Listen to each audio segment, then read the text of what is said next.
Ce point de presse de la coalition Notre Terre sans pétrole fait suite à la campagne lancée en octobre 2024, saluant la décision du ministère des Hydrocarbures sur l'annulation partielle des appels d'offres de 27 blocs pétroliers et 3 gaziers. Les organisations membres de cette coalition saluent l'ouverture et l'essence des dialogues manifestés par les institutions rencontrées lors de leur mission de plaidoyer de haut niveau menée à Kinshasa du 2 au 9 juin 2025. Dans les communiqués de presse lus ce lundi 9 juin 2025, ces organisations regroupées au sein de Notre Terre sans pétrole ont réitéré avec force leur position sur les alertes environnementales, les droits réels du peuple sur leur terre, eau, forêt et les changements climatiques, en présentant l'extrême vulnérabilité des écosystèmes uniques de la forêt du bassin du Congo et leur rôle vital dans la régulation du climat et la préservation de la biodiversité au niveau local, national et international.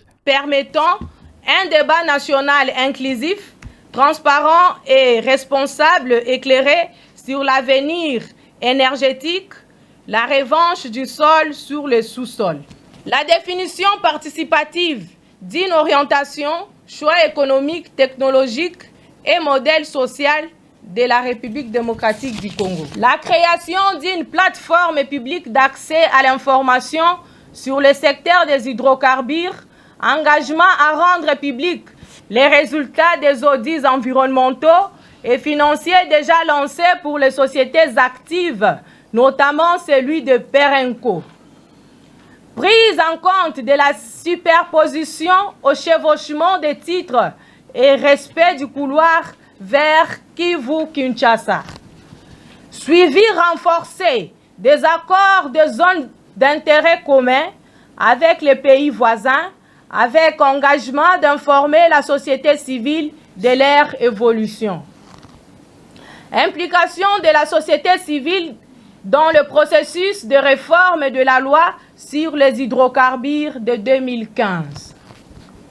Nous réitérons notre appel à privilégier résolument la voie du développement durable, celle gage de prospérité partagée et de préservation de notre patrimoine commun, l'extraordinaire biodiversité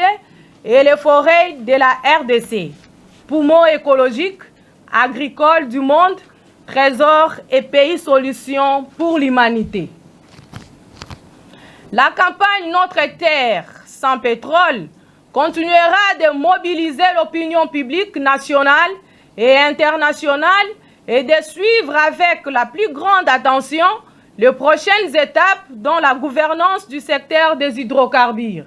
Signalons que la coalition Notre Terre sans pétrole regroupe plus de 150 organisations de la société civile congolaise, africaine et internationale et mouvements citoyens œuvrant dans les domaines de la protection de l'environnement, des ressources naturelles et de la conservation de la nature et biodiversité, des droits de peuples autochtones pygmées et communautés locales et autres. La coalition soutient que l'exploitation des hydrocarbures en RDC aurait des conséquences désastreuses sur la vie des Congolais, la sécurité alimentaire, la préservation de la biodiversité, les droits fonciers et les régimes de pêche ruraux, ainsi que sur la lutte contre les changements climatiques. Elle a rappelé à l'occasion les engagements pris par la RDC sur les plans national et international en termes de protection de l'environnement, de la biodiversité et de lutte contre les changements climatiques.